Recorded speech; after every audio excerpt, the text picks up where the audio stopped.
Good morning, K-Man. Welcome to the special edition of the Joey Ebanks radio show. I just want to remind all listeners that I am not scripted. I take full responsibility for everything I'm saying. I'm in no way affiliated with Paramount Media, Rankin Family, or their staff. And we have a lot to talk about today. I just posted up on my Facebook page that I had a very in-depth discussion with many police officers last night. And it was, I guess, about 50 to 60 of them. They were in and out telling their story. And I have to tell you, folks, that without a doubt, we have a RCIP that is in a great deal of trouble. And the leadership is not there. With what I was told last night, and this took several hours. The only thing that last night reminded me of, while I was there with them, and they came and went, and everybody had a story, was the move of the help. We have some serious cases of human rights violations and abuse within the RCIP based on what I was told by many officers last night. There's also a issue during my canvassing, walking around and knocking on doors and talking to the residents of Northside. I got an opportunity to speak to Mr. Charles Powell and Chad Powell. And they have, folks, this family went out of their way to help the country during and after Hurricane Ivan. And they have been treated extremely, extremely unfairly. I'm just going to read the email because they followed up the meeting that I had with them with an email, and it says, "Good afternoon, Mr. Ebanks. As we discussed, please see the attached documentation regarding the expenses that were incurred by Charles D. Powell as a direct result of assisting the government after Hurricane Ivan. As a background, Charles Powell assisted in the sheltering of the BT population during the storm as a shelter warden. During the peak of the storm, the roof of the BT Civic Center collapsed and they were forced to relocate. He successfully moved 182 people to the BT Primary School without a single incident or loss in life. He accomplished this whilst leaving his own family just a few hundred yards down the street to ride out the storm in a wooden house that was relocated to BT from Northside in the late 50s.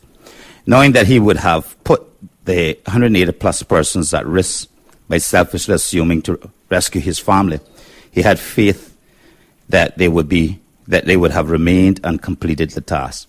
After the storm, there was a large mass of debris and garbage that had to be processed immediately. As the process began in the Savannah area and the government came under threat of being sued, they were forced to relocate. Knowing that Charles had performed tremendously as a shelter warden and also that he had a parcel of land that was out of sight, he was approached by Mr. O.C. O'Connor and other government officials to use his site for the purpose. It was agreed that they would have permission to complete the task as long as they agreed to return the land to its original state. As you can see from the site visit and pictures, the land was never restored, and after a number of attempts to have the PPM and UDP governments assist in the process, he has been ignored for the past 8 years. We also understand that Mr. O.C. has since retired and did so after the initial claim was submitted and was brought to his attention by Honourable Mark Scotland on various occasions. We have tried every avenue known possible and wish to have the matter addressed accordingly to the CI government. We have tried to reach out to the governor and or his office, but have not been able to make any arrangements in holding a meeting or discussion with them due to time constraints on our behalf. Can you please assist us in having this matter brought to the attention of the governor himself or his direct deputy, Mr. Manderson? This is a very serious matter and continues to deprive Mr. Powell from his main income of apartment rentals, which are directly affected due to the lack of government to fulfill their obligation. This was caused by helping the country recover from Ivan. I will send pictures following this email so that you can use to demonstrate the direct effects. I will also send additional pictures showing while the burning was taking place and also the ash that was left to clean up with no assistance from the government. Thank you. Now, folks, just to summarize everything, I actually visited the site. There is of their property, and their property was used to store a lot of the debris. You will remember the matrix for the metal and recycling. They took the metals out, but left everything else. This site, this family has spent a tremendous amount of money trying to restore their property. And initially they had no choice because Mr. Charles D. Powell is retired, he and his wife, and their source of income now is their apartments that are in close proximity to the site that was used. So they had to restore it in order for them to get tenants. So they spent, and I'm just looking at one set of costs here because there's several emails with breakdown of costs. They spent somewhere in the region of, they spent just over $166,000 trying to restore the property, get rid of the debris that were there. And now there's other issues like the environmental impact. There's some of the soil is now contaminated, so they had to deal with that as well. So what we have is we have a Caymanian who did everything he was supposed to do to help country. He has documentation. I have all the documentation here that they agreed to restore it. Documentation that they would pay for everything and restore his property to the state it was in prior to the debris. And they did mention 2 consecutive governments, 8 years of trying to get this restored without success. So, folks, this is one of those things where Caymanians are just being mistreated here again. We have someone who committed to the country, and yet the government itself is ignoring them and ignored them for 8 years now. And this is really sad because here is someone who went out of their way and is not being treated fairly. And we know that this is just an average man, average family, law-abiding. They worked hard all their life, and love of country, committed to helping the country. And the government is ignoring them because there's no justice. There's really no recourse for them other than to try and bring this to the public's attention, get it to the governor. I don't know what a governor's going to do. He may, certainly I'm sure he has this, if he's not listening, that he has someone recording this so he'll get the message. But this family needs to be compensated. This should never have happened. And they have all the documentation. I have it all here in front of me. Signatures, all of the correspondence, photos, and they agreed to help the country, and the country turned its back on them.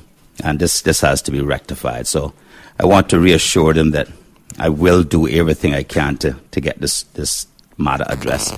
So we're going to have a great show today. This is a special edition of the Joe Ebanks Show. As I told you earlier, I had a conversation with some 50 to 60 police officers last night. This went on for several hours. I'm going to be joined on the show this morning by the former Premier, leader of the UDP, the Honourable McKeever Bush. He'll be joining me shortly. And we're going to have a conversation about several things. And then he's on for an hour, I think. And then he leaves, and I'm going to wrap up the show for another hour talking about my conversation last night with these police members of the RCIP. It's strange, isn't it? The police officers reached out to me. Members of the RCIP reached out in trust and confidence to me last night.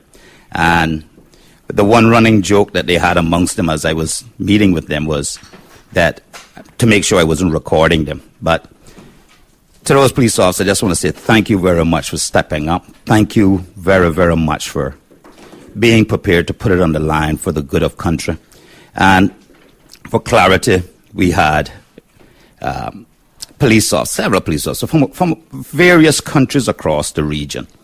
And they enlightened me on a lot of things. I have a lot of notes I had to take, just making quick notes.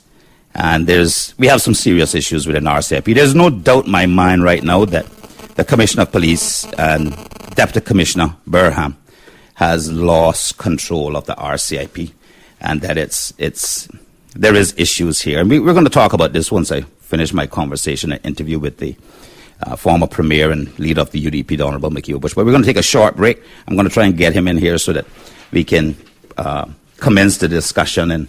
And stay tuned, 98.9 FM. This is the Joe Ebanks Radio Show right here. Ebanks Show on Vibe 98.9 FM. Welcome back, ladies and gentlemen. I hope you're tuned in. It's a beautiful Saturday. Yeah, it's a little rainy outside, but it's a beautiful day. It's nice and cool. I've been joined by the former Premier, the leader of the United Democratic Party, the Honorable McKeever Bush. Good morning, sir. Good morning, Joey. Thanks for inviting me. Thank you for joining me as well. And you know, we are in the final stretch here now with days away from the general election, and this is a long weekend as well. So the special edition of the Joe Ebanks Radio Show is to make sure we got the people at home now. They're tuned in. Yep. We've been promoting it. So what would you like to discuss today, sir? Well, we could discuss the weather, but you say that's good. Yes. So let's talk about what is foremost in most people's minds right now, general elections and people's conditions. Yes. Joey, I've been in government as a representative for 28 plus years. And this has been by far the most difficult time of my life. When we took over government, obviously, you know, some people say, we don't want to hear about the past, but you have to talk about the past. Your past forms your future. Yeah. Either by staring clear at the mistakes or repeating them. Yes. And when we took over government, but if you go back to my time as a leader of government business in 2000, when we took over, you know, I hear Mr. Truman talks a lot about the good things of so-called independent governments. But, you know, was a spending spree then too? Yeah. Was a spending spree back then. And the country had like $10 million. When Kurt took over in 2000, and he was leader and I was deputy leader, we were in a mess. Ain't no two ways about that, and people can't just forget that. Yeah. We were in a real mess. And Kurt was leader, but Kurt didn't lead. Kurt didn't get anything done. Kurt was stuck and wasn't moving, and he expected to borrow from then, and he expected to borrow for recurrent budgetary matters. And we said, no, man, this country can do better than this. Me and my colleagues, we worked hard. We moved him, of course. Everybody knows that. And we worked hard. We put measures in place in the budget. Mr. Pearson was part of the government. Right. And we put things in place in that budget. And we came out on top in 2005. And we had the wars then. Yes. We had SARS. Yes. We had the Asian flu. Yes, that's right. We had the hoof and mouth disease, mouth and hoof, I don't know which one it was, but foot and mouth. Yeah. And it was all those things that affected. Hurricane Ivan. Coupled with Hurricane Ivan at the end. But for all that, the country was moving. There was an abundance of work, over an abundance of work. And at the end of 2005, even though I had spent up to then $50 million at Hurricane Ivan, up to then we had decided that we were going to support Cayman National. Mm-hmm. And that saved them, but it saved thousands of people homes too. Yes, and jobs. Mr. McLaughlin beat me to pieces with it. And I had to tell them, look, this was the right thing to do. Yeah, so we forgave $20 million or $40 million, I can't remember what it was, that they should have paid government. But we forgave that so that we could save people houses, you know, there's a lot of people insured with that insurance company. And it would have affected that bank. That was a big thing. Yeah. And I never forget the beating I took from Alden McLaughlin on that. Yeah, and we see today where America and England and countries around the world are building up their banks to preserve. I didn't do the wrong thing. Right, and I have to tell you, sir, that I was appointed to the Sagicor General Board, so I'm familiar with what you're discussing. Okay. Joey, I read a lot. Mm-hmm. I know. And I haven't been to any university, but I like to think that I'm well read. Yes. And I knew where we had to go with that situation. And I knew that I made the right decision. Right. Unfortunately, many of them didn't appreciate it, the leaders of that organization. Well, I will tell you, sir, some of the board members spoke to me after it occurred and said it was the right decision. I won't call in the names, but there were members of the CMB board who told me that it was the right decision. Yeah. And naturally they would say that, but they spoke from a national perspective how important it was. You had to. I couldn't look at my disagreements with Benson Ebanks. I couldn't look at my disagreements with any one of them. Right. I had to look at what was right for the country. Yes. And when people ask, can I do that? I have done it. Yes. So what are they talking about? Yes. But I think the vast majority of people in this country know that. They know that the things that I have done, there's been errors of judgment, but the thing that I have done has been good for this country. Yes. That was a good one. Yes. I think a big one, a huge one. Yeah, I think one of the things that I keep saying to the young Caymanians, especially family members, is the decision made by your government of the day from between 2000 and 2005. I know you yourself, Dr. Frank McPhail and Roy Borden, with respect to the government recognizing the ICCI degrees and providing a lot of scholarships for children of poorer and middle class families. That was huge. We took off at that time, yes. Joey. That administration of 2000 to 2005 got a lot done. Yes. They got a lot done, and we got hit with Ivan. But I spent $50 million, saved things like that organization, and I can say I saved it. Yes. The decision I took saved it.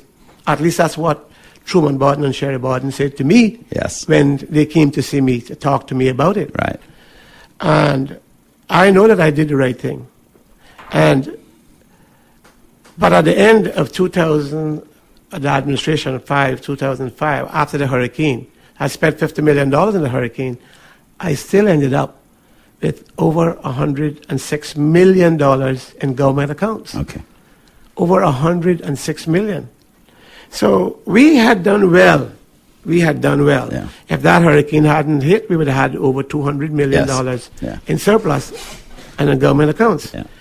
I think, sir, we have to reiterate the fact that when we talk about the government, your decision to bail out the bank there and the insurance company, that the directors, owners are two political opponents, and that did not interfere with your national decision.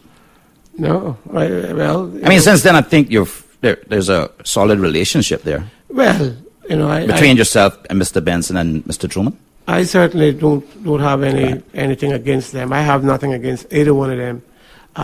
Both of them have served. I look at what I did recently. Look what I did when I was in government. Anyway, when we built the Truman Borden Sports Center, I named it after him. Yes. Man, I don't know if I would got it if I didn't do that, but I know how to maneuver around minefields. I know. But lately, I've took to naming things after him and after Mr. Benson. People make a contribution, you have to recognize Agreed. it. You have your political fights, and they can be nasty. Yeah.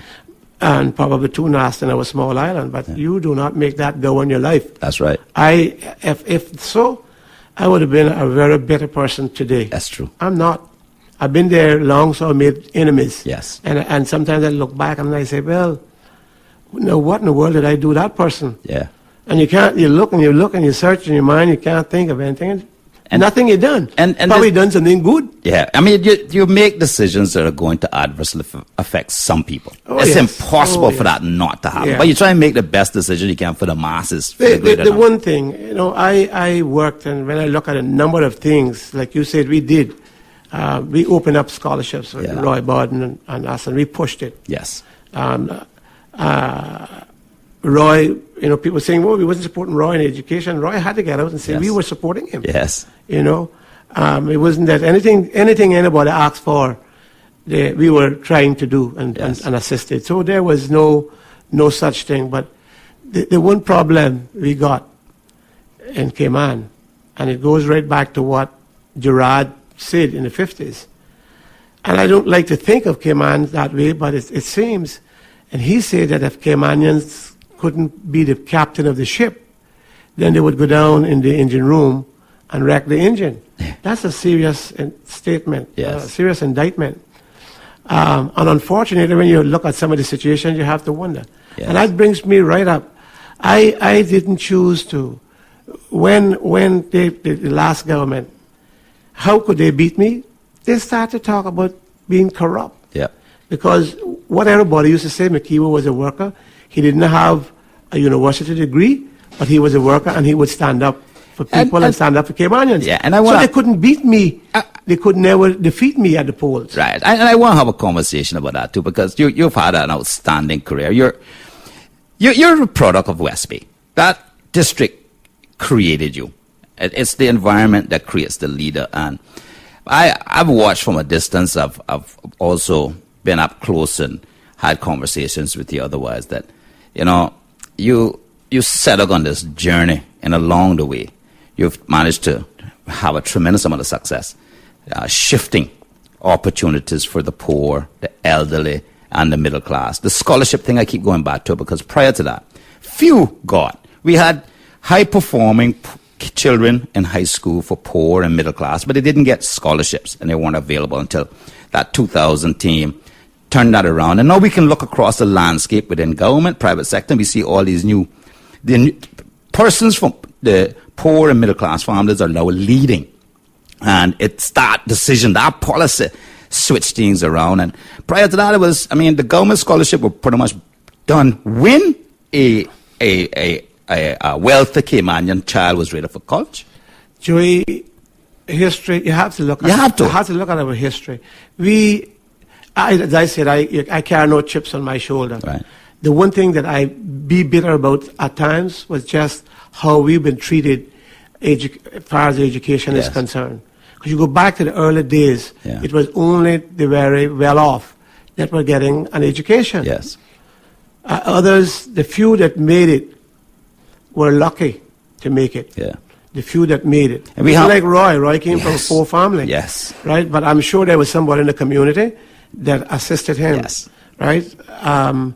But when you look at generally across the whole board, when I look at the secondary modern school, it was a place to dump us. Yes. They dumped us in there and then kicked us out, picked out who they wanted to send to the comprehensive school, which is Cayman High School, now John Gray High School, if you want to call it that. Mm-hmm. They kicked us out. What happened with me is they called my mother after Christmas holidays, say, don't come back. We don't have no space. Right. So, that was, 14 plus or maybe just getting to 14. Yeah. And I had to go out after a couple of months out of Mr. Adler Power's private school, go out and get a job. Yeah. And so I look back on those times. So I became determined that whatever I could do to enhance children, to assist them to move up, I was going to do it. Yeah. When I got in government in Exco in 1992. Yes, that was the first time, correct? Yeah, I worked hard, and I worked against some odds, believe you me.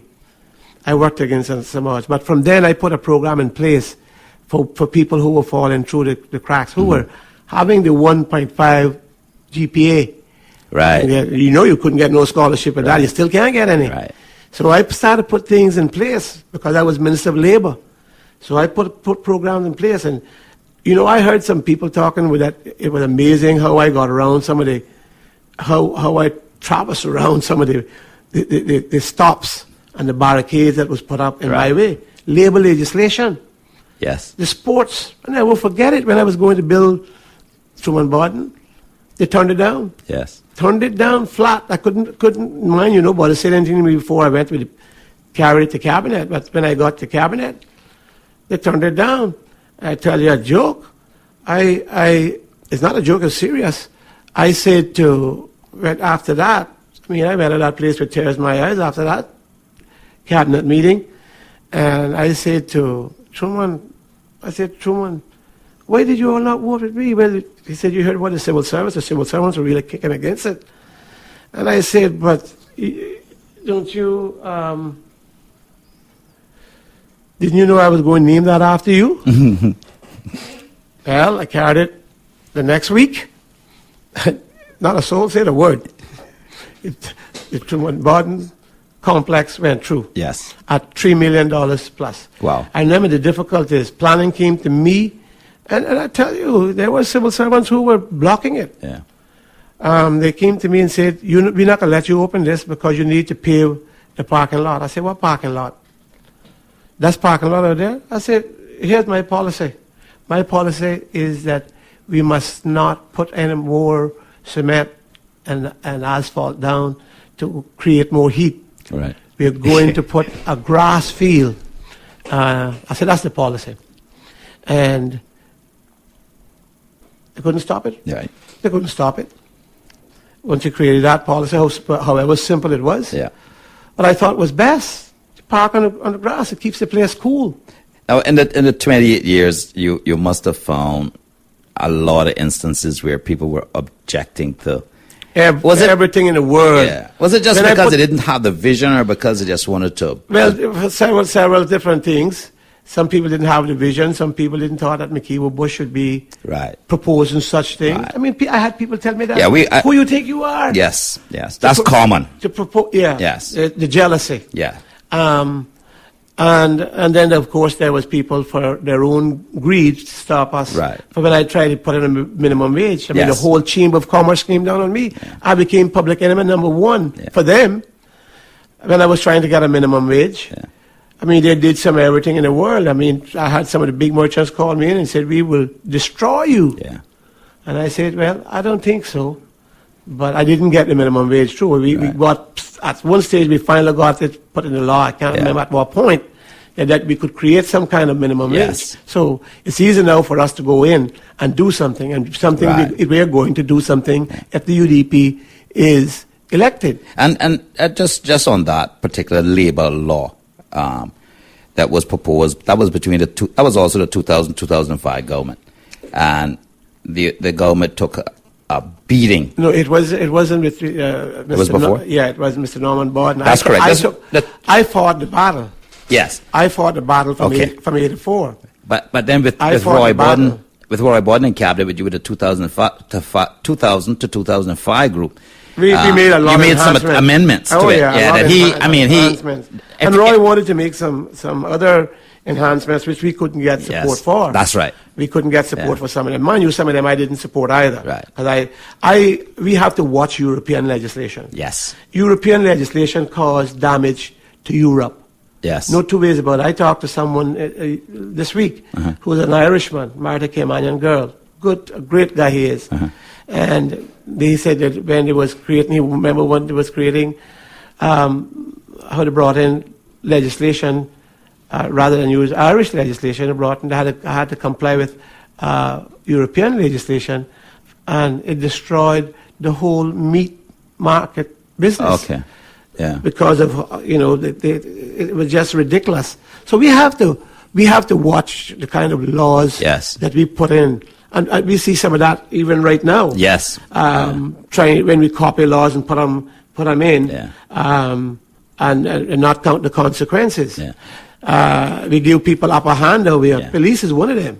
Yes. Police is one of them. I think as well, one that has kind of slipped unaddressed is the farmers too, over the years, the decades. Yeah, we one of the things, and nobody, many people are talking about it, they can say there's been improvements, but I can tell you that the UDP is going to seriously put in a proper program, agricultural policy, and not just paper now. We're talking about a program. Right. I have 2 grow boxes, and I want to do a greenhouse, small one, not for sale. Right. Anything I get, I give away anyway. Yeah. But I have 2 grow boxes. I grow cabbage. Right. I grow peppers. I grow tomatoes. I grow. The only thing I do, I haven't a box chow. Right. I haven't grown. I've grown that. I haven't grown lettuce.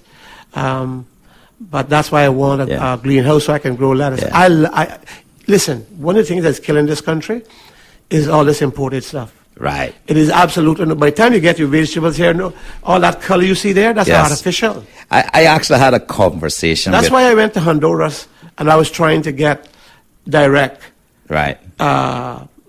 food stuff from there. Right. Particularly our vegetables. When you got to get it from Honduras to Miami, you got to get it to the farms in Honduras. You got to get it to the port. It sits there, and you got to get on a ship or a plane. If the plane is, well, it's quicker, but the ship.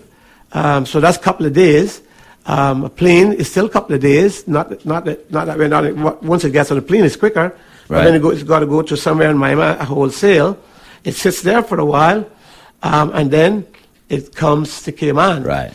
How long that takes? What, Yes. 2-3 weeks? Yeah. By then, stuff is dead. Yeah. I had a The conversation. vegetables are Yeah. dead.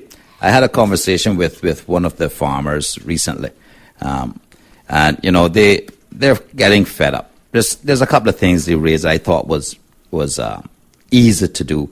For example, there's 3 pork providers on island, and it's hit or miss sometimes with the supermarkets. They say they have a great relationship with Foster's. Foster's is always trying to help them out, make sure that their produce is on the shelves, cut back on their imports for them and all of that. But if they don't need pork, they can't control their inventory because you never know when you're going to sell that 4 or 5 pigs per week, or if they're going to take it, yes or no. And one of the things that they were saying as well was, one, we need a commitment from them so we'll know how to manage our inventory. We need to know specifically they're going to take, say, 5 a week, and that's going to be done.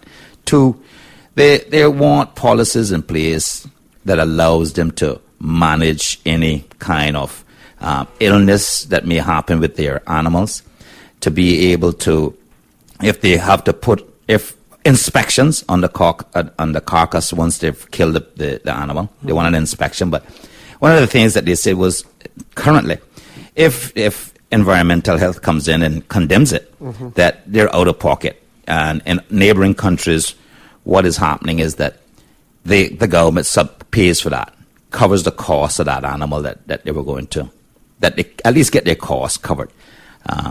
But they want policies in place to ensure that no one is taking advantage of being able to be compensated. So, people could just leave it, and if the government's going to pay, the government's going to pay anyhow. So they want policies in place that with a checklist.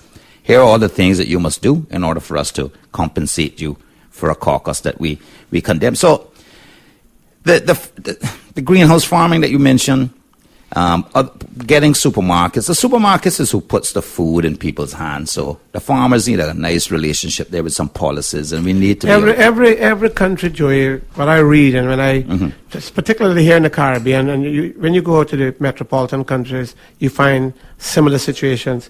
They don't. The farmers always have problem selling their things to the merchants. Yeah. In the Caribbean, they said, if you carried a sack of your homegrown beans, they wouldn't purchase it. But you put those beans in a foreign sack, and it was sold immediately. Yes.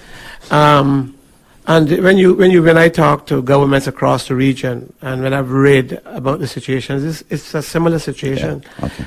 And they have had to put in protection tariffs. Yes. But you have to be careful with that, Right. Because then people at home become complacent, Yes. and Yes. you get rising costs where you thought you should have bring down costs. Right. But farmers in this country have a difficult thing. I don't know how Mr. Willie did it all these years. I really It's don't. just low. Yeah. I think it's just down to low. Yeah. And my friend Frankie, I mean, frankly, those two people are some of the hardest working people. Every day is a hard day of work for a farmer. them. Every day. I mean, Frankie, he knew nothing but hard work. Yes. That man, he just constantly hard work. Same thing with Mr. Willie. Yes. And how they eked out a living out of farming. But we want to to do something. Government got some property in the east, Okay. and we want to get some and do it in lots, like a 1 acre lot, and lease it. Okay. And make, if you want a half acre, Yeah. depending on what you want Yeah. to do, right? And lease it out so that people can make an income, make a business out of it. That's something that that one of the policies that we plan to put in place. Joey, it's been a difficult time to get some things done in Cayman, in my time in cabinet. Yeah. And I was called communist. I mean, Truman used to call me socialist all the time. Right. But because I came to the forefront, pensions, Yes. labor legislation. Yes. When I got in, you know what Cayman was laboring under? Masters and Servants Law Yes. of 1844, I think. It's the slave law. Yes. The slave law was still in existence in Cayman, whereas slavery had been abolished. Yes. And up until 1984, pregnant women had no real benefits. Yeah. They had no benefits. They had to go back to work Yeah. practically immediately. Yeah. I know, because I had a child born my daughter was born in 1980, and my son was born in 1977, and I know Carrie had to, Yeah. there was no protection for them. Yeah. And people say, well, you got to be careful because you don't want to become like Europe. No, that's true, and I'm mindful That's of true. that. But the fact is, you have to take care of the family. Yeah. You have to give that mother that time. Absolutely. And I heard Teresa saying that, and Yeah. Velma saying that on our campaign trail. Yeah. They've been saying that a lot. And you know that. Yeah. You are a parent yourself. That's right. And then you have a mother. Right? I've said repeatedly, how can we talk about building a strong country where we want the mothers to leave their baby at home so early to get back to work? That's not where we build a strong You country. got to find a way. Yes. Business has to find a way. Mind you, Yes. there's a lot of things coupled in with that. Yeah. You can't expect That's business right. to do all of that. That's right. And then you not help as a government That's on right. another side. Yes. You got to. Yeah, but you talk about giving concessions. You want business to do all sorts of things. Yes. But then you say you don't want to give them concessions. Yeah. You don't want to help them. Agreed. Yeah, That's true. no. You There gotta- has to be a balance. partnership It has in to a be balance. Yeah. Our campaign for a long time was Yeah. better balance. Yeah, and the technology today allows businesses to facilitate some of this as well. With stay-at-home, moms can stay at home and work from there, while being home with the baby as well. So, and you're right. You have to create policy to allow the business to. Joey, it's been a rough 28 years, but I wouldn't have changed it.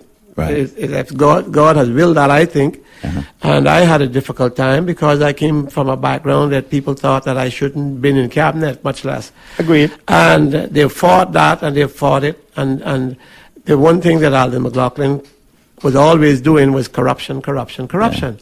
And I keep saying, these people are pointing their fingers like they are paragons of virtue. I heard them. I don't know whether a repeat broadcast on Rooster this morning. And then again you had Klein Glidden, you had Ezra Miller, and you had Alden McLaughlin and Jude and Roy talking about they wouldn't support me. Right. They don't want to support me because they don't want me to get there. They want to be the government, naturally. That's right. Yeah. But if they're elected, every one of them will be running to form government. Yes. You hear what I tell you? I know. That's how it's done. They're a bunch of hypocrites. But when I listen to them, I haven't replied to this hate campaign they got, and they made the campaign McKeever, Right. rather than deal with the issues. Yes. This is about corruption, they want to say. Yeah. And I look at it and I said, you hear them, bunch of hypocrites. Klein Glidden talking about corruption, CG talking about corruption and integrity. My God. Yeah. Huh? Yeah. Yes, sir. If people only knew, and Ezra, listen, Yeah. when I was Minister of Health for 1 year, I had to make regulations to stop Ezra from doing some sort of clinical trials or something he was doing here. Right. That was wrong. Yeah. That was wrong. And I had to make health regulations to stop him. Yes. Right? People remember that hospital in the swamp, Yep. And he thinks that somehow today he's some paragon of virtue. Yeah. And as I told them the other night, listen, over the time, Joey, that we was in cabinet, we had saw all sorts of things, document. Yeah. We had all kind of complaints from locally and internationally. Yeah. But we were not about to put Caymanians under and give Britain a chance to say, see what we Right. say? Your Yeah. finance industry Right. is a crooked thing. Right. So we would not go after them.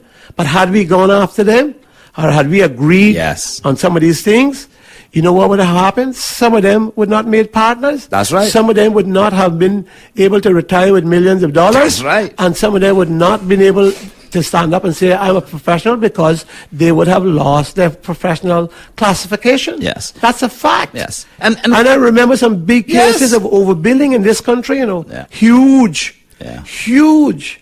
But listen, this campaign cannot be about that. And I believe that the people are going to make their choice not based on anybody's character as such. They're going to see whether that person has a record, Yes. that he did some good, Right. or they believe he will do some good, depending on how he dealt in his manifesto or with the issues. Yes. That's how I think the people are going to choose. And we need to have a conversation about this too, because I for one, have been told by, and in fact told to my face by some of the upper class Caymanians that I don't belong in government. What I should be doing is helping from their establishment, their group, people to get elected, and I should be giving them ideas on how to run the country. But persons like me should not be elected, and I'm not worthy enough to be elected. And the country needs to understand that we need to have this conversation at some point, that we're all equal, we have a lot to contribute. And I say that to come to you and say that, I've watched you over the years. You're certainly grassroots, born poor, growing up. Pretty much me and you grew up pretty much the same. You in West Bend, I'm in Northside. Strong mothers. But I've also seen you in the room with extremely wealthy and very comfortable being there. And for some reason, there reaches a point where they just don't want us there. That's the whole. Listen, this community, this society we live in is sometimes very hypocritical. You see. Yes, it is. And they didn't want me there. There were some people that thought that I would just make it one term, Right.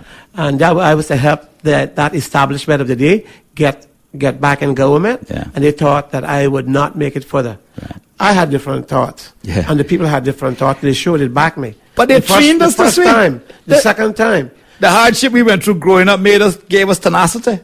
That's right. I knew the issues. I knew what had to be done Yes. in this country. So I started to work. First thing is, there was no sports facilities. Right. I put them in place. Yes. Took a beating for it, but I put them in place in every district. Yes. I brought in the coaches, people like Gillis Seymour, who was working and taking off his own time. Listen, that man, he deserves a really... Yes, he does. A good honor. And Yes, I'm he gonna- does. Yes, I they're agree. the kind of people, him and Floyd Bush and them guys, Roy? Miles, there in the sports. Roy as well. Huda. Oh yeah, I those mean, the guys. stuff I've seen him done with after-school programs is Yeah, amazing. listen, that's where we began those, and we kept them going. Yes. Those two things I'm going to talk about before I finish about Okay. social development. But they didn't want nobody. They thought sports, just a little football and kickball, used to call it. Never realizing what sports meant to a child. Yes. And how it could develop Yes. a child, boy or girl. Yes. And even to handicap now. Look at the whole world. That's It's true. a common thing, isn't it now? Yes, it is. And look at what it is Yeah. for and look at the economy that it can make. Yes.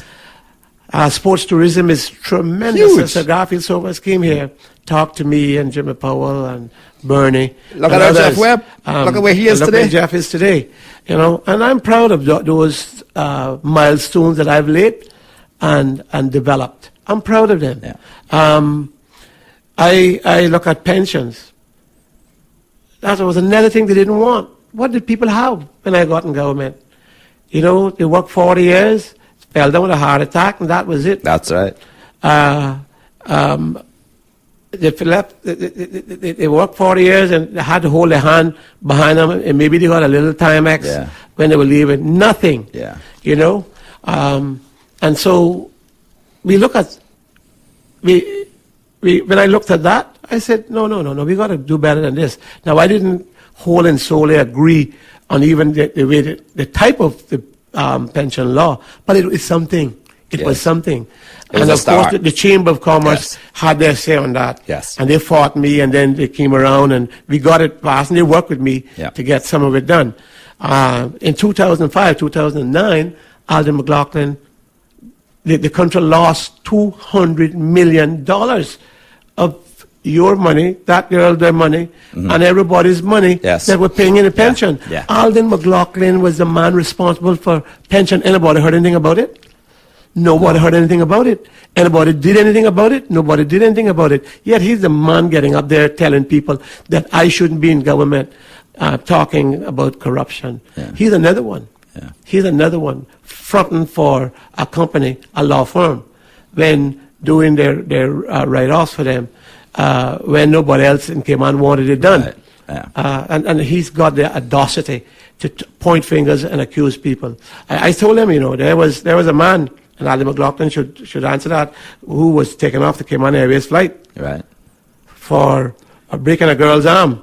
The police took him off. And I wonder why there was no charge. But, yes. And they talk about corruption, you see. That's the thing that gets me. And good governance.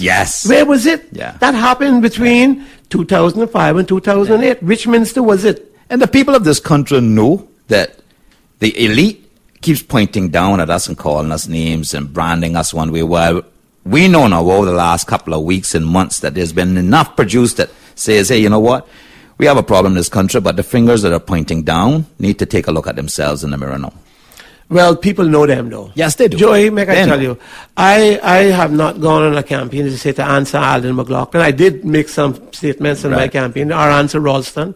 He's another one pointing about my charges. Listen, if you talk about this corruption, I'm going to end that here because, listen, the country cannot survive. The country needs answers to our problems. Our young people need answers for their future. That's what we need. But I want to say this. Go ahead. Listen, they could not unseat me or defeat me in any other how unless they laid corruption at my feet. That's right. They can't say that I didn't serve the people. They can't say I didn't work. They can't say that I was inhospitable to people. My home is open. My wife opens that door. She tends to people. I thought I was a good representative. And I think the people knew that. That's why I kept getting returned. Had nothing to do with what you give away. And they tried to say that too. Do you think so? I've never listened, Joey. I've never given out a washer and dryer or anything fridge during election time. I've done many of them over my years as an elected member. An elected member. I created a little foundation that I do a lot of that for old people. Get them a stove, get them a washer, get them a fridge. And if there was fairness and equity, we wouldn't have to do it. Because those people would have been given an opportunity. But I haven't done it in election time yet. Never. But, I look at this whole thing. How could they do it? They couldn't. Alden McLaughlin could never defeat me another way. That's right. Nobody likes that boy. That's true. Nobody likes him. And so, his record, if you can show me much of what good that man did when he was the Minister of Education, and in that 4 years, he took over financial services. He was the first Minister of Financial Services. And look at where it happened. Look at the fiasco, the debacle that took place in 2005, 2009. The whole world was falling down around them and they didn't know. The OECD crashed us, put the pressure on us. They created an immigration policy that nearly destroyed this country. Nearly destroyed it by the way they amended that rollover policy law. I'm not sure that it still hasn't done it. Well, I can tell you we're still battling and climbing out of it, but we've come a long way. Today, look at where I am with those. Where I put it, they can say anything. And I think people need to look at where it is today. Look at what I did with the OECD. No Cayman is so up to date on international standards. And they say, I am not for good governance. Well, how in the world did all that happen? If it wasn't good governance I believed in. No, you're fighting, when you're, as Premier, you're fighting battles on 3 or 4 fronts. So, certainly the England's and America's, you're fighting with them who's trying to reach in here and get our financial industry, crush it, get the cash in theirs. You're fighting at your level in your room with people who don't have the vision or afraid, or their lobbying groups are affecting their decision.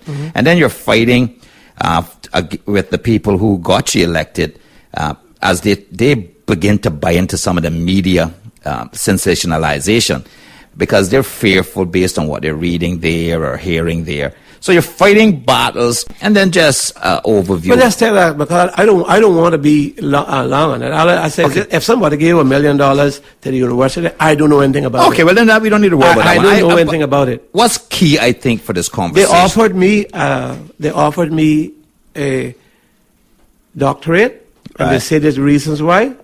I was happy to accept it. And of course, the governor didn't want that to happen. Agreed. So everything was timed right. Yeah. My arrest then, Yeah. and carried right down for all those months, Yes. until the week before nominations. Right. They thought they would kill me. Yes. And they saw now that they can't. Yeah. That meeting in West Bay the other night Yeah.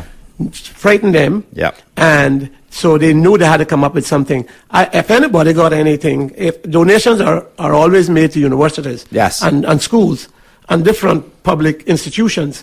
But if anybody did, I certainly don't know anything about it. Okay, so we can leave that there. But when we come back, I want to talk about the social issues. And I just want to, I know what you're going through, because I'm going through the same thing. And I just want to say that, recently we also see... Don't go yet. Just give me this one thing to Okay. say about your situation, Joey. You were PPM, Yes. and we were UDP, Yes. but we weren't enemies. Never. And when you got when you lost that job, Yeah. you were the right man for the job that came up, and we supported you. Right. Because you are an intelligent man. Thank you, sir. You are an intelligent person. People that know you know it. Yeah. And when they hear you, they know that you can just that's you were the right man for that electrical board. And besides that, though, I just want to say that I have known your mother all my life. Yes. And she's been a friend to me all my life. I mean, her different sides on sports. Yeah. Different sides on sports. Yeah. But that she's a wonderful mother. Your brother Tommy. in West Bay, Yes. Tommy, old Tom, I used to call him. Right. Right? That was her son, and he was my friend. That's right. And I knew the mother that she was. Yes. Or she is today. Thank you, sir. She's a wonderful mother that raised some wonderful children. Thank you. And I want to say that publicly. Okay, thank you very much. We're going to take a short break. The phone lines will be open, but we want to have the conversation about the social development of the country, where we go next, because that is so key. We have a call on the line. Let's just take the call real quick. Hello, caller. Good morning. Good morning, sir. Good morning. Thank you for your call. Are we on open line now, or are you going on a break? We're going on a break, but we'll take your call. Okay, I got one message I would like to get out to the public out there, Uh-huh. and I think this is the most appropriate time. I need to send a message out to the whites. I am sick and tired of hearing him on the radio for the last 4 years, ringing the tune that the UDP, they do not want a UDP in power and whatever. I would like to remind him that in 2009, just before the general election, the Constitution was passed, and the PPM had prepped the Constitution so good that they had even went and bought a vehicle. And I will never forget the last day on the radio station. They bought two. Two vehicles, and he got on the air, and he said that he want Mr. Bush to know that this would be the last day that he would be in power. And I want to remind him that Thursday morning when the election was over, the premier happened to be Mr. Bush. Right. So tell him, don't count their eggs before they hatch, because they don't know the power lays in the people, not in PPM. Absolutely. So I want to remind him that they must not count their eggs. Remember, the people voted them in, and whoever the people choose to put in the house is who they want to represent them. That's right. And they should all vote for the better of the country. That's right. And work together and stop their bickering back and forth, because you do not care who we put in there. If they're not working for the country, it does not make sense. That's and right. As about for the stealing part, tell them that the people of this country, they have stolen enough from the people of the country, because when they went up there and they didn't do no work, because everything that was done, they said it was McKeown Bush done it. And if McKeown Bush was the only one that did no work for the last 4 years, then they all stole from the country, because they done nothing for their money. They got paid thousands and thousands of dollars. Yes. So tell them that they should return that money. $9,000 a month. We would have money in the budget to pay, to give some poor people so that they can get some food. That's right. And they wouldn't have that problem. Thank you very much. Bye. Thank you very much for your That's call. a very sound woman. She sounds like she's very much attuned to what's going on in this country. Yes, and many are. I mean, the phone lines are lighting up now. Let's go straight to the phone line. Yeah. Hi. Good morning, caller. You're on there. Good morning, Mr. Ebanks. Good morning, sir. Thank you for your call. I just hope a lot more Caymanians are listening to this radio show. So we can always look at it now and say, well, we finally have a program that we can have our voice be heard. Yes. And good morning to the Cayman Island Premier. Good morning to you, sir. Good morning. I have one advice to give you. The Egyptian you see today, tomorrow you will see them no more. Fret not yourself about evildoers and wrongdoers. We are way a long time past the colonial way of living. We are not trying to badmouth anybody. We just want the greater part of our big boss to know we passed the colonial way of living and the Bakra master business. And all Caymanians need to do is wise up. Where there is no vision, the people perish. That's right. Correct. They need to open their eyes and see what is playing on them. We are not trying to separate ourselves from the motherland because of how small we are. That's right. But we just want to have a say and respect our own country with some respect. There is too much situation going on. I have been listening to Mr. Ebanks' show, and a couple of days ago he had broadcast something that he FYO, which is public information. Yes. Our present governor had several different meetings with a certain group, called themselves the C4C in this Cayman Island. Yes. Said they are not a party, but they have selected 5 people within the Georgetown community and some within West Bay. So that's another day worth of argument. What we're only saying, it's obvious that this thing is a whole bunch of conspiracy. We know your argument come out that you and paying for whatnot. Why all of that never come out from morning? We are 5 days away from our election. Cayman people open their eyes and look what is happening. Yes. We are being tricked by a system that take the shackle from off our feet and want to put it on our brain. Yes, that's true. Open our eyes, and Mr. Joey, I want you to emphasize on that to our people. This is home for me, and I've been here a long while, and I've observed a lot of things. Mr. Bush, keep on doing what you're doing. When the sun gone over and the morning right, then we will see the salvation. Sir? Yes. Keep on doing what you're doing. Thank you. That song that you always sing, sir. Yeah. I want you to sing that song before you get off the air. Which one is and that? What I have, the conquering lion. The conquering lion. That song is power, so don't stop singing that song. That song carry a message. And what I have to say to those guys in West Bay that come against you, the Bible speak of Judas and the Bible speak of Peter. Peter pick up him sword and chop off the ears of a soldier who come to kidnap God to carry him to the devil people, the wicked Romans. And God said, no, so they fight the war to fight. That's right. Take up the man ears and put it on back. Yeah. If that soldier did smart, he would have run and said, listen, my ears just gone aground. Whoever sent me for you, I ain't nobody want you. I gone about my business. But the difference between Peter and Judas, Peter could repent. Judas never repent. So any man who possesses himself as a Judas, there is no repentance to Judas. So anybody out there who consider themselves thinks it's a good move, and you hack as a Judas, go back, go read the scripture, and you will see.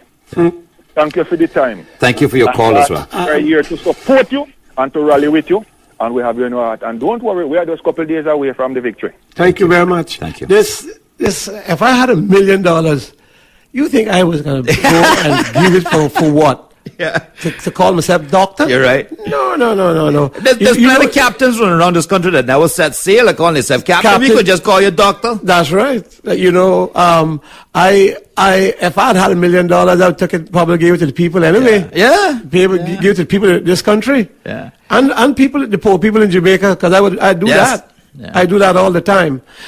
But we have to take a short break. But I just wanted to say before we go to the break that, people may have seen a recent release in the net news of a poll done in Northside and East End. And my opponent, Ezra Miller, claiming he has 82% of the polled for support. I can assure people that This, again, is nothing more than a fabricated trick. And everything in the world they're doing. Anything and everything they can do. You know what they're doing, Joe, is saying to people, we already got it, so you're not going to go to vote for that's right. the candidate and you stand that opposes the member, the incumbent, or you who you're opposing the incumbent. You no need to do that because they won. That's right. That's what they're trying to do. It's not over until it's over. And, you know, to people on our side who say that he wants to be premier, he's not interested in being premier. He wants to be Speaker of the House. That is what the C4C has promised him. And you can see him and Arden and the C4C are sending the same message that they're not working with people because they won. That's the message they're trying to imply. This isn't over. There's a lot left to do. This thing will swing back and forth quite a bit. And I want the people on our side to know one thing before we go on this break. I met with 50 to 60 members of the RCIP last night. And I can assure you that I have their back too. And they know what we discussed. And we're going to have a conversation. We don't have it today because I'm enjoying the conversation we're having. I want to talk more about the social move next. But we have to take a short break. And then we'll be right back. This is the Joe Ebanks radio show on Vibe 98.9. And I'm here with the former premier and leader of the United Democratic Party, the Honorable Mikiwa Bush. So stay tuned. We'll be right back. I'm not afraid to take a stand, take a stand. You all know that the Joe Ebanks Show is for paid programming. I accept all liability from the show. My guests will accept theirs and all callers, and I am not affiliated in any way with the Paramount Group of companies, its managers or employees. Now back to more Joey Ebanks Show on Vibe 98.9 FM. Welcome back, ladies and gentlemen, to the Joe Ebanks radio show right here on Vibe 98.9 FM. So I'm having a conversation with the leader of the United Democratic Party, former premier, the Honorable Mikiwa Bush. And when we took the break, I wanted us to have a conversation about the next step, socially for our people and the Cayman Islands. And when I say that, I want to reiterate that we're talking about how do we deal with crime? How do we deal with single moms? How do we deal with providing business opportunities and hope for the Caymanian people?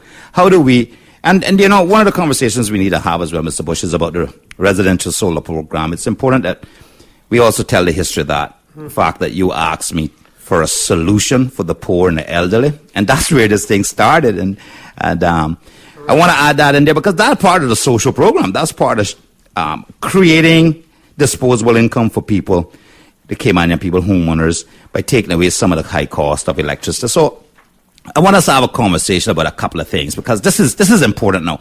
I believe that we've had 50 to 60 years of massive prosperity, and we're at crossroads now, really at crossroads now politically as a country.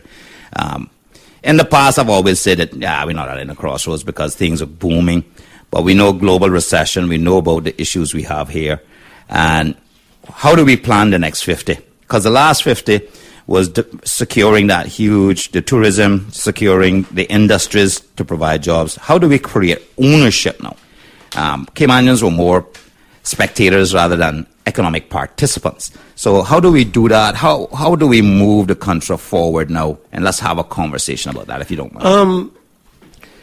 From my standpoint, I want to talk about the social development. Yes.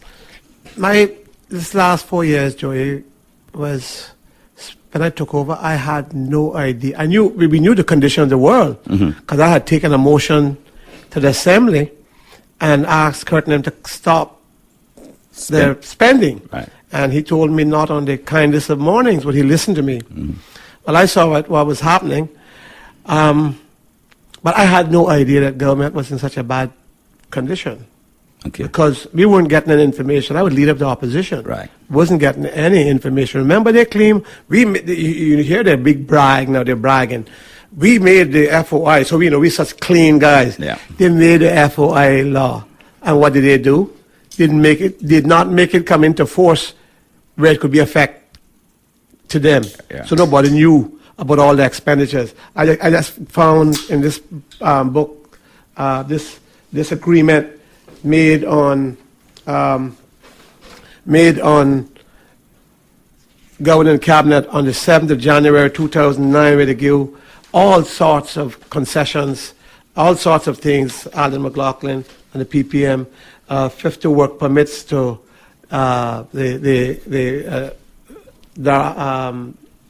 Mike Ryan's company. The Ritz-Carlton. Not the Ritz-Carlton. But the company that built it.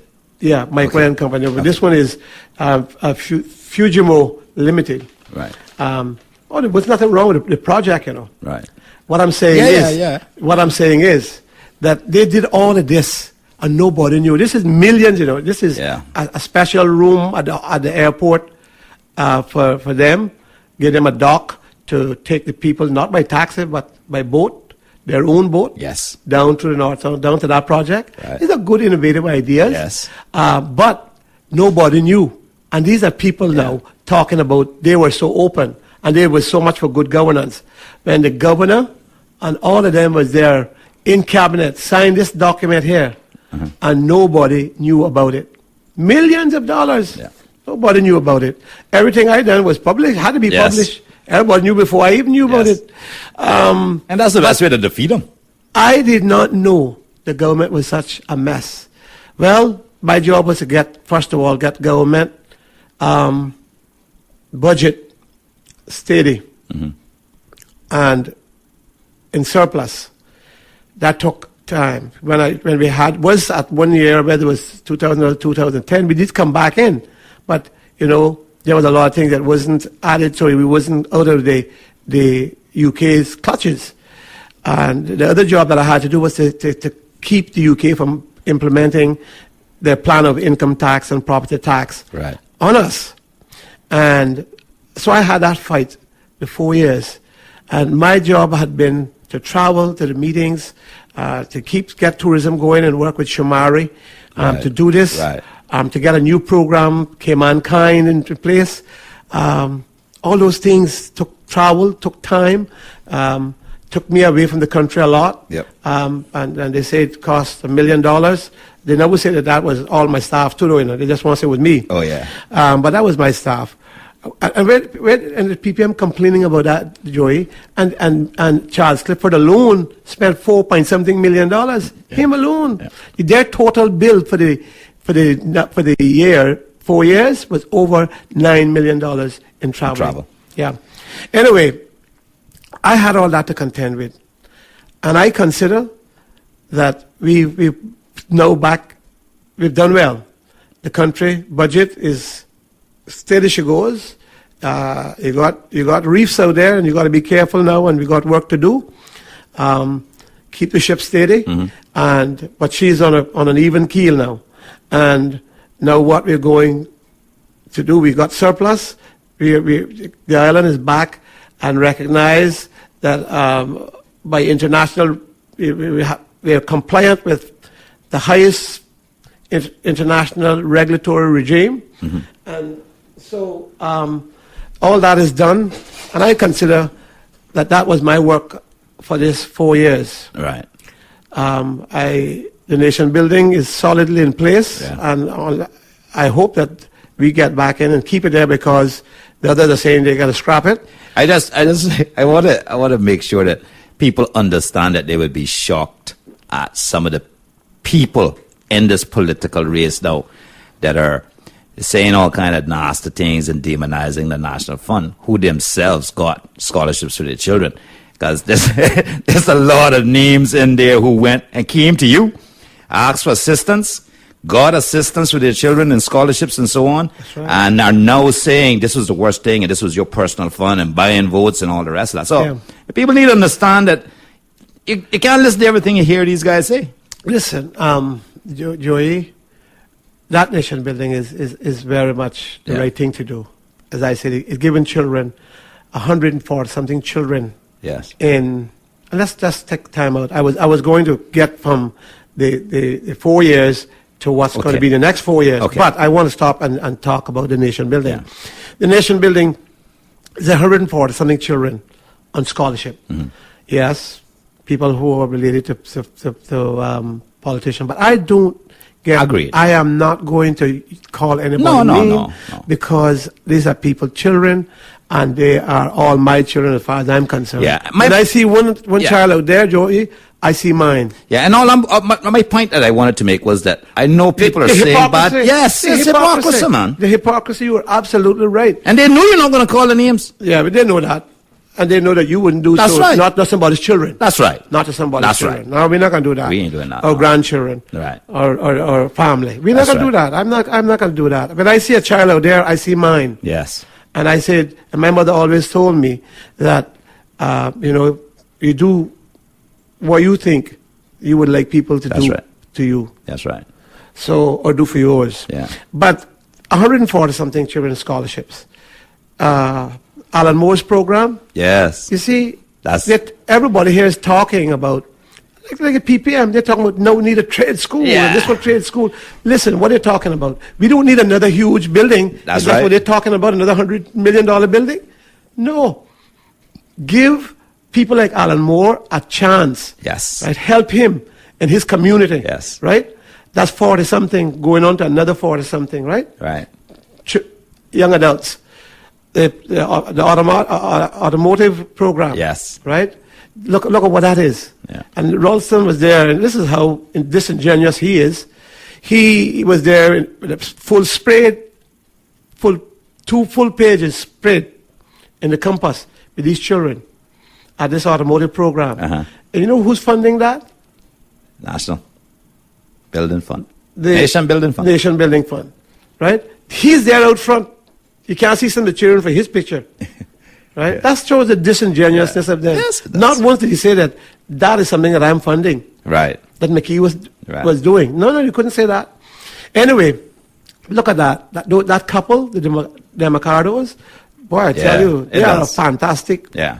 couple Yeah. working together for that program. Yeah.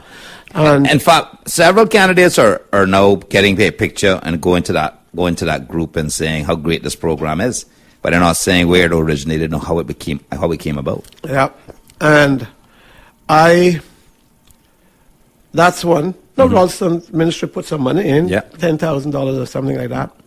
Anyway, these are programs that are not costing a lot of money. Right.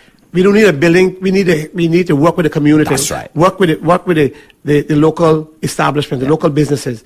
Get people like Alan Moore. That's how we get Yeah. trades done, Yeah. and people taught trades. Yeah. And that's what nation building is. But also Chris Christian in Yes. West Bay, he has a program, Heritage Arts. Right. Now he's going to do a book, okay? And make I tell you, it's 400 and something children every week. Wow. In that program. 400. Wow. Plus he got people employed Yes. that works with him from East End, from Uh-huh. West Bay. 400 and something. And like I tell you, that young man, he's another one that needs, as we say commonly, needs a medal. That's true. For what he's doing. That's true. Then you have other programs in that nation building. It's not about just giving a church. Let's say Yeah. this term we had to give some churches. Yeah. Because they're still trying to build after hurricane. They're still knocked down, and people can complain about that, but then they need a church to go there. They need to help the poor too, and they are helping the poor, so they're stretching and buying groceries. I know churches are helping unemployed people. They're paying their bills. They You just tell me about can't, it. You according tell to me their about it. beliefs, Everyone- cannot go and talk about it. They can't do that. No, they're not supposed to do No, that. they're not. They're just supposed to do their thing quietly, Yes. and they help people. Yes. Right? So the nation building is a worthwhile program. I'm not saying that there's not some other work to be done to it. Right. But I didn't, go out and write any checks myself. Yeah. That's another thing they were trying to say. I control it. No, I'm the Minister of Finance, though. Right. And one thing I was set to do, particularly in the scholarships, and they had the civil service. If we had a civil service group controlling that, they still do. I don't get out there and sign nobody check. I don't get in there and do the things that the civil servant is supposed to do. Right. No.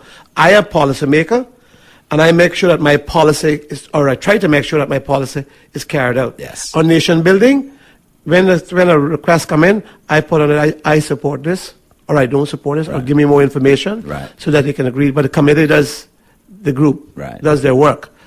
And that's how it's supposed to be. But there could be some streamlining with it. There could be some other work to improve. And I'm not saying different. Yeah. Everything can be, I think, most things in life can be improved upon. And it's new. It's new, so the public doesn't truly understand what it's for yet. No. And the more that they participate, the more it takes shape and becomes a better service to The the one thing community. that we were not good at, and I'm not good at PR. Yeah. I don't believe that I should have my picture in the paper all the time. And what I found with some of the media was that if you called them in and told them a program about something, it seemed to me that they were going to write the negatives about it. Yeah, that's You know, I saw sensationalization. Rico Ebanks. I saw Compass. Carol Winker did a story about Rico Ebanks, who's on scholarship and has won a scholarship now. And what a wonderful young man he is, 19 years old. Yeah.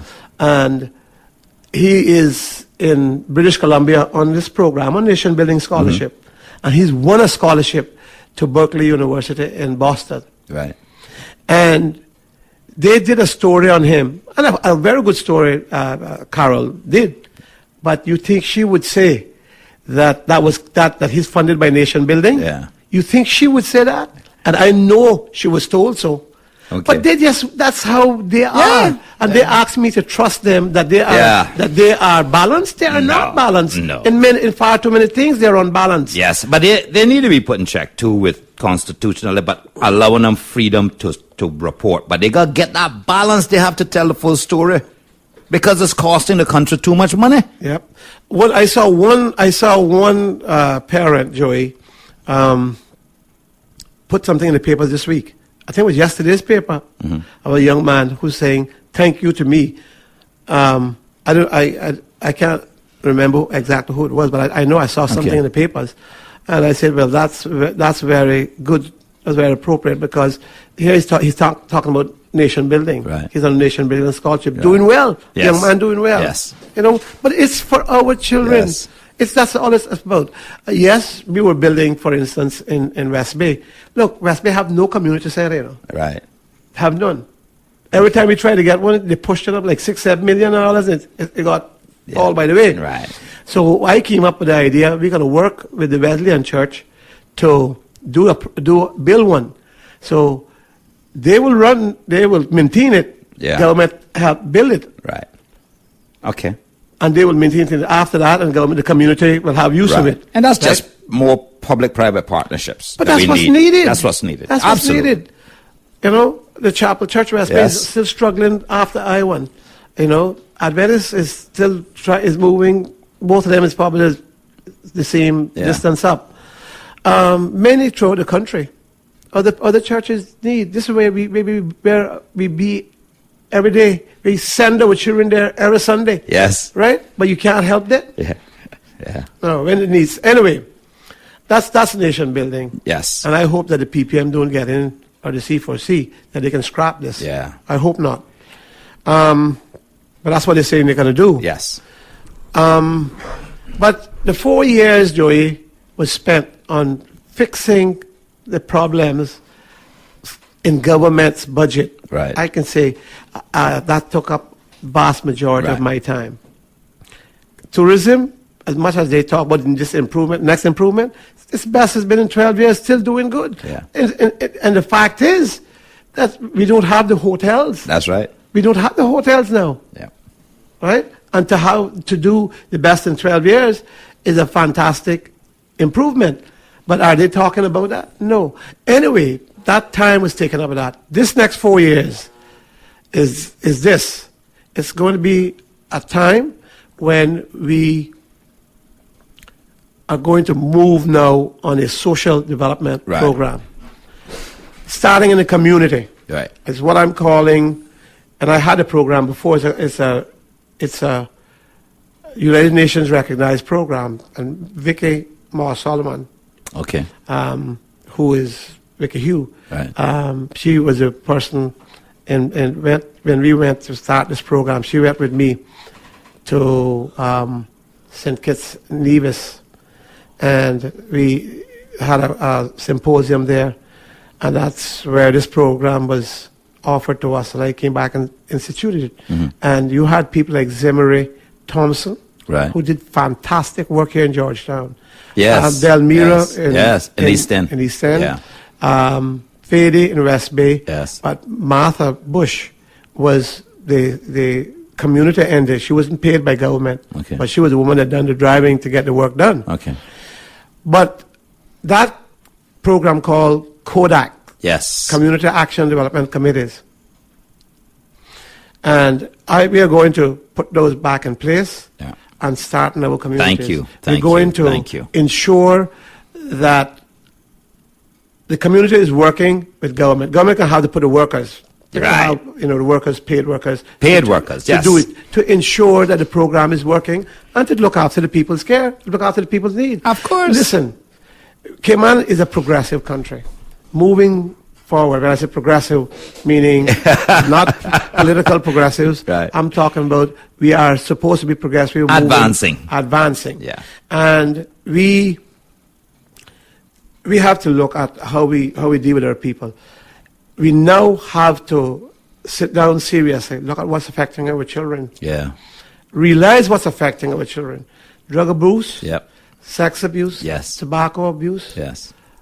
the various addictions, Yes. and the impacts that are happening to our children, Yes. those things that are impacting our children. Yeah. Hopelessness. You got to know? address those You gotta things. address that. I have a thing coming out on Tuesday, I think it is, television broadcast, about this program, Yeah. talking about it. Okay. I don't think it's tomorrow. I don't think it's Monday. I think it's Tuesday. Anyway, you see, we spend a lot of time talking about getting material things, getting the best home. We've got to do that. Yeah. But that doesn't take care of the child alone. That's right. Giving them the best brand name sneakers, That's not it. that's not it. No. Not the $5 for lunch. For lunch. That's That's right. not it. We have to see the things that are affecting them. Yes. We need to pay attention to who they're talking to, who they're keeping company Right. with, who they're dating, Go back to who your mama is. right? Yeah. Right back down to what Hillary Clinton talked about. The village. The village. Yeah. It takes a village. And some people say, well, it's each family's responsibility to take care of their child. Yes. Well, that is true. But how Cayman was in the days that, let's say, was better in those areas, because we were not impacted by the development. We are impacted by the development, and development does True. bring negatives. But it's because if that woman down the street saw me doing something wrong, I could get chastised by her. That's right. I could be told off by her.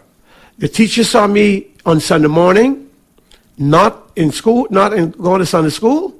She saw me Monday morning, she saw me in school, and she chastised me for not being in Sunday school. That was when we were growing up, and the community was better to that extent. Not that you didn't have problems, but that's what they talk about. Yeah, yeah. Takes a village to Yes. raise a child. Yeah. There are so many things that are affecting us, but I want to, some of the program. You got a pile, but I just actually got a message from one of my supporters on our side who, he and I, three of us have spent a lot of time discussing, Jeff and Andrew have spent a lot of time discussing how we're going to make this mechanic shop work for the betterment of the young people on our side. So because you're on the subject, he just pinged me and said, we should talk. I should introduce this now what we've done so far. Yeah. So we're talking about the garage because these young men and some of the females, but predominantly the young north side males are so gifted when it comes to mechanics. And there are a lot of them are just self-taught. Right. And we have one gentleman in north side named Joey, who is highly qualified, and he's been teaching a lot of them over the decades. And, there are some some fantastic mechanics in there. These kids take $200 cars and build them and add to them. And they, right now we have a Donald Francis who travels overseas. This is a program that is happening in Northside? No, this is actually just these kids doing something on their own, self-motivated and working together as well as competitively at the same time. So why wasn't the representative? If he was such a good representative, he would have came to us and said, "Do something and help this program." And that's put a program there rather than criticizing me every Tuesday morning. That's right. Now and going to the governor, telling him a cause an investigation. Right now, that's what he should have done. That's what Mr. Miller should have done. Yes, But what did the Demacardos do? And why did they get them? That's right. You think if he had come to meet Northside, wouldn't have got help with it? Yes. They would have got help. Yeah. Now, Mr. Bush, the thing is that Jeff just BBM'd me and sent me a message saying, hey, and talk about this now. This is a program that I would like to have funded through the Kodak Group that allows these kids a bay. And they've already told me they want to operate as in partners in teams of 2 per bay. And they're going to work on cars. And the program is extremely extensive. I mean, they taught me. They took an idea I had and turned it into something that is a beautiful thing. It has to come to fruition, has to occur, because it will socially shift Northside, because these kids who are doing something that they love will actually be able to make money doing something that they love. So they'll never work a day in their life. They'll be enjoying themselves. They've designed the garage, how it should be laid out. They're qualified. There are other qualifications that we have to put in place for them. They're talking about policies, clean-up policies, safety policies that they want to see in place. So these are young people who are very, very serious about what they want to do. So I want to talk. If you're there, I tell you this, that's a program, and I want to say, I hope you're there. I hope the people elect you. Thank you. But whether you're there or not, now that I know about it and I'm there, I'm going to make sure Excellent. that that's put into a proper focus. Thank you very much. And get sir. the Thank funding you. that it needs. Thank you because very, very that's much. what is needed. We're talking about community. That's right. How we can help. I mean, it goes from one spectrum to the next. Yeah. And this, we talk about that sort of community assistance. Yes. We want to talk about, what I see happening in Singapore is that the government encourages by giving financial assistance to couples, young couples, to keep their parents with them. Yes.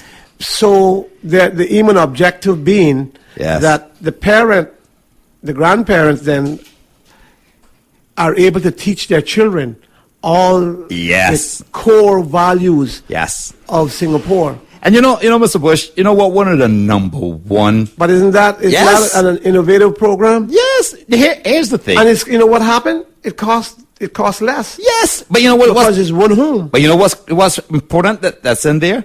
They get to tell the stories and keep the history alive and Well, pass on. That's the aim and objective. That's the aim and objective. To keep So- the Singaporean core values Yes. and principles and teach them their culture and history. Yes. That's the job of the grandparents Yeah. with the children. So the children come up, they're not shifting. Right. They are that Asian Singaporean values. That's right. And that's something that I want to look at and examine here. Let me tell you, Mr. Bush, that several months ago, maybe a year and a half ago, They build a room on, If there's no room, Yeah. they build a room for the parents to live in. Yep.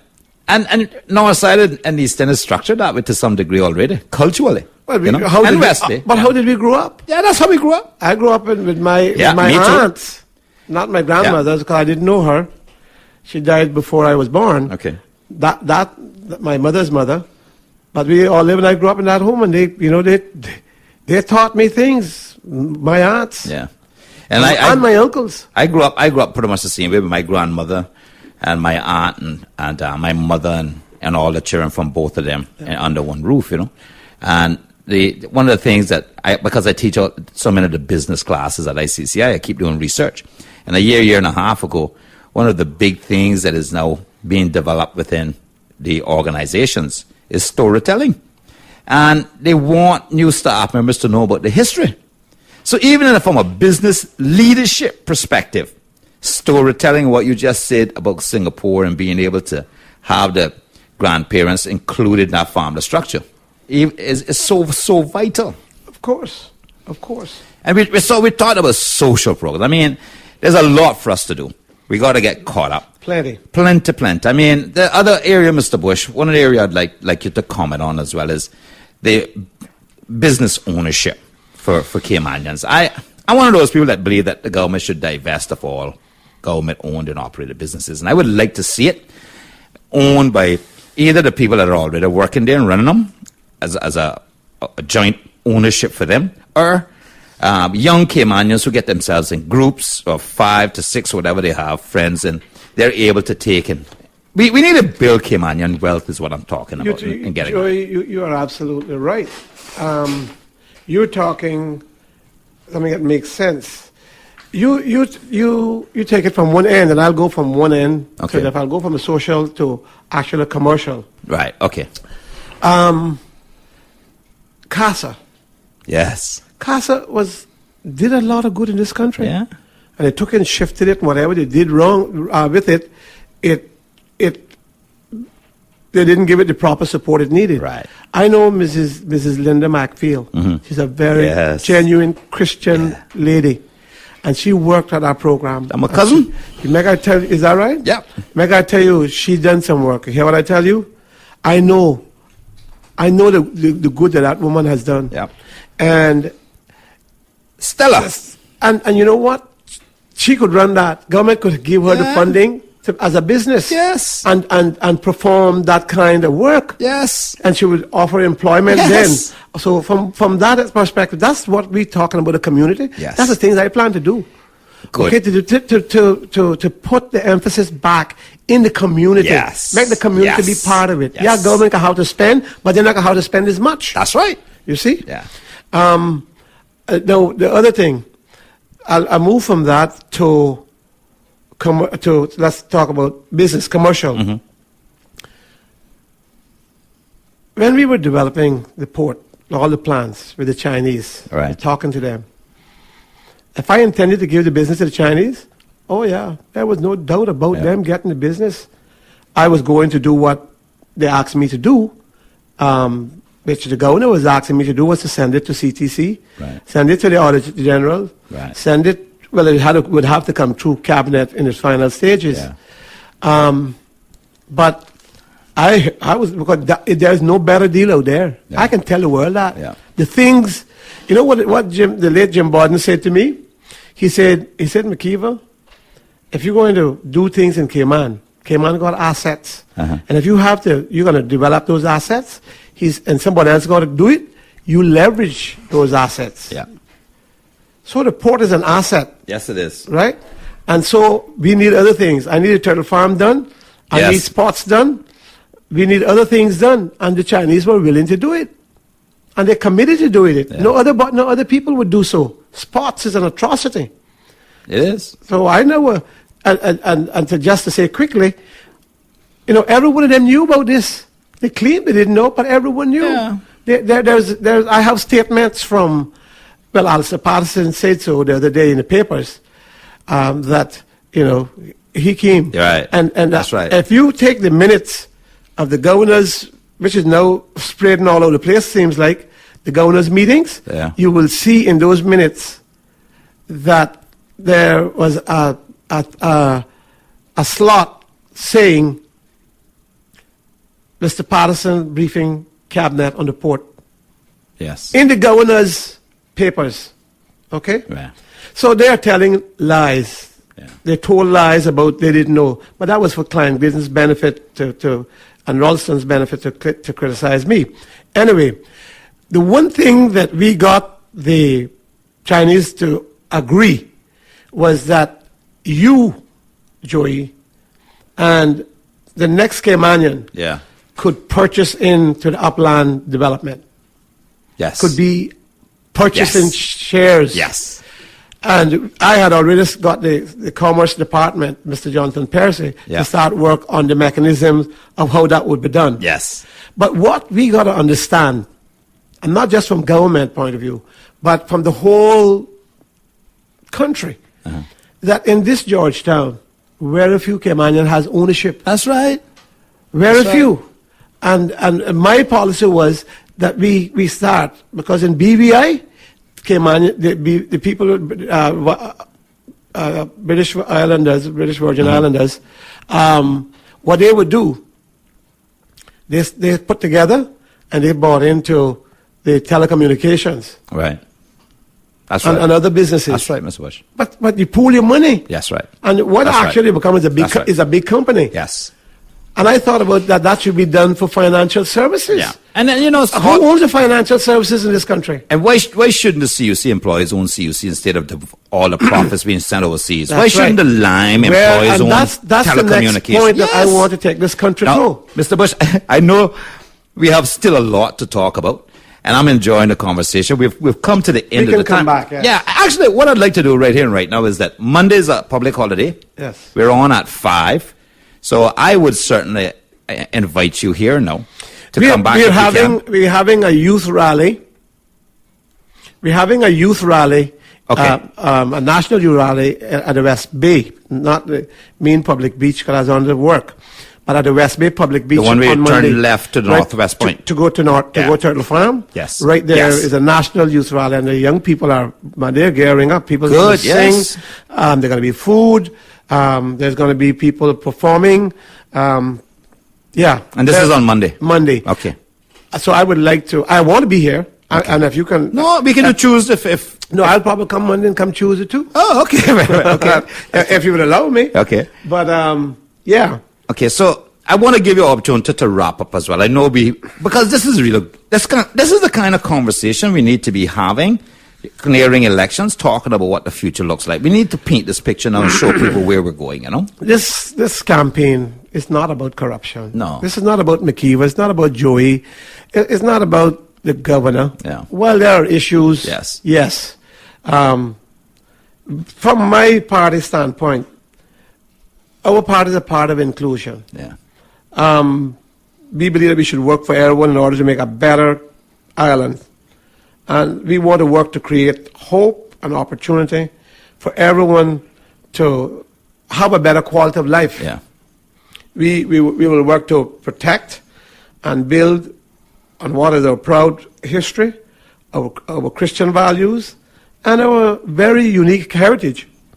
And we will work to make skills, innovation, development, and productivity the basis for sustaining Cayman's economic growth.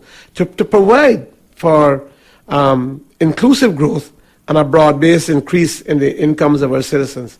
Most importantly, we're going to work to take care of our elderly, veterans and seamen and others who are genuinely in need. We're going to increase that benefit to what the study said it should be increased to 800 or more per individual.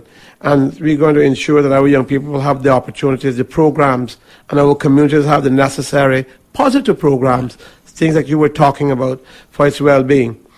I believe that our party is the best party out of all the groups to manage the affairs of this country.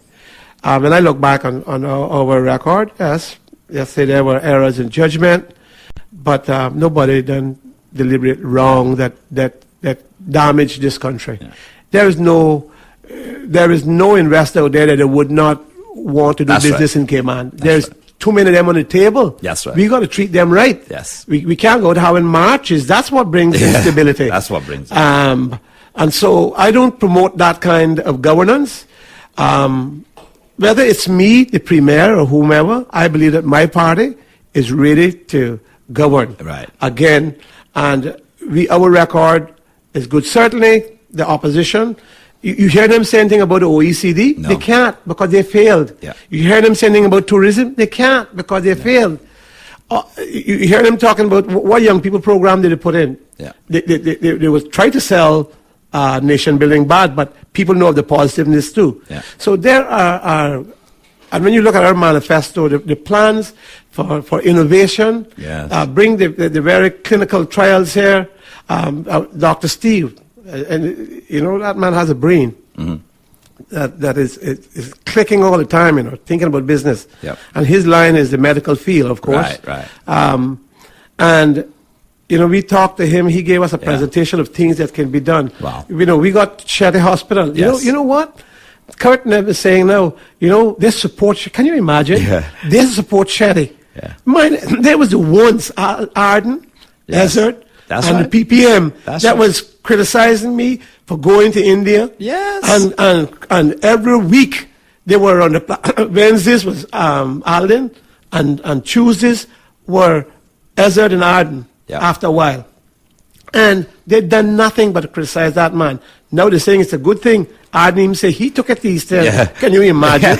They think people are fool, or people are crazy. But, for me, the worst thing is they're saying for me personally is that I had nothing to do with it. I'm the man that went to India. They got it. I'm the man that when it came to cabinet, the governor turned it down. Him and Donnie Ebanks, this governor. Yeah. They turned that project down. And I told him, I said, you're going to have to go to England to stop me. This is going to be signed today. Okay. And I did it. And look at it. Those are the right things to do. Yes. But they're not talking about the positiveness, of course, the things that I've done. What they want to make people believe is that McKeever is a criminal, McKeever is a crook. Yeah. And they want people to believe that. I haven't done anything illegal, and I'm not concerned. They can go and look, and they can search anything. If they bring any kind of charge, it's going to be a trumped-up charge, and they will fail, as well as they go in. The Auditor General made them fail this week in their case against me. He said the things that they have charged me for using government credit card, and they call it stealing. They call it stealing. That he says this has been done from the time of 2004, 2010. Yeah. And now I know today, up until now, people are paying off their government credit cards that they spent, have a payment plan. Right? And mine, what I use, and I used it, I can tell you, the greater part of that was done for my security, which they would not give me. They would not give me my security. And I had to get it because I was threatened. I was threatened. And there are people in government that knows that. And so I had how I couldn't get it from here because they would not give me the security I wanted. And so I had to get it overseas. I took it wherever I got. I took one off the credit card to do that. They said, oh, you got in the casino. I stays at, if you go to Las Vegas for a meeting, where you think you going to stay? At a hotel casino. And here, and I am a member of some of those, Joey, because it saves government money. But what I do in my private life is my private life. That's right. But that saves government money. Not once did government have to pay for any room for me in Florida. Not once.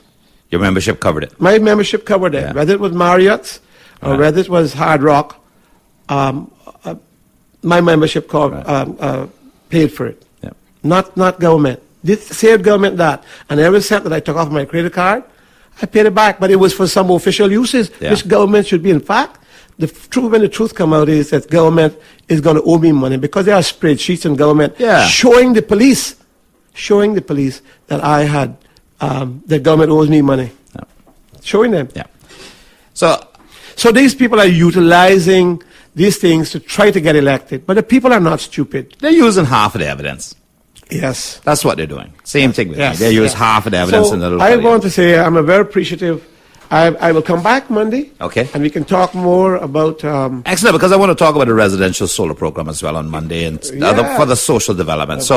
I want to say thank you very much for joining me on and I want to give you thanks. I want to tell you that I brought that with me.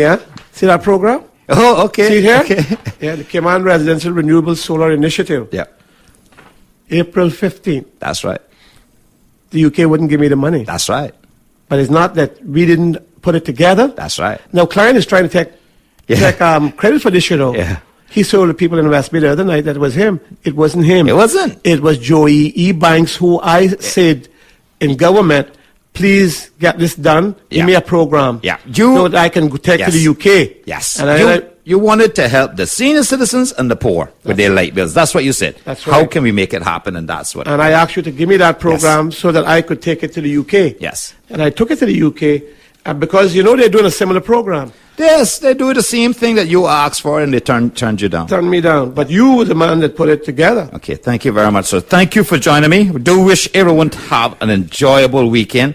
And we will be back. We're going to have more conversations prior to the upcoming Elections Day on Wednesday. To the people on our side, thank you all for tuning in. I look forward to meeting with you guys again today. And to the people of West Bay and to those callers. Yes, those callers. Yeah, thank you very much. Thanks to the listening audience for spending time with us. And I look forward to seeing you guys on our side a little later on today. And do be safe this weekend. You've been listening to the Joey Ebanks radio show right here on Vibe 98.9. I want to invite people, take this opportunity, Joey, if you don't mind, to invite people to the youth rally tomorrow afternoon. Our motorcade, in fact, starts in West Bay around 1:30 Okay. at the 8 Bush Sports Field, and so is Borden Town, and so is Georgetown. Okay. And we are all going to meet at the... At the youth rally. No. Oh. Today. Okay, We sorry. start today, our motorcade. Okay. Today, and those places. And we're going to meet up at A.L. Thompson Building. Okay. And we're going to wind up there. And then Monday evening is the youth rally. Okay. And Tuesday in West Bay is our closing meeting. Excellent. At Mr. and Mrs. Woodsworth Power's yard on Northwest Point Road. Excellent. So I want to invite everyone out to that, to those meetings, and Okay. those events. All right. Thank you very much for allowing me that. And thank you. And the young people have told me that they're going to have a get-together social for me this afternoon Is that in right? Northside and Old Man Bay, just below the over the edge. So certainly people can come out to that. And people should find themselves church tomorrow. Yes, we should all of there's us. a service tomorrow afternoon at Emsley. Yeah. Yes, there is. And I think there was something in West Bay also. Yep. I got to find out more about that one. I don't know if that's still on or not. Okay. But hopefully everybody goes to church. Yes. We have a safe weekend. We already had one fatal accident last night. That's I right. heard. Yeah. So thank you all. Enjoy your weekend. Be safe. And thanks for joining the Joey Ebanks radio show right here on Vibe 98.9.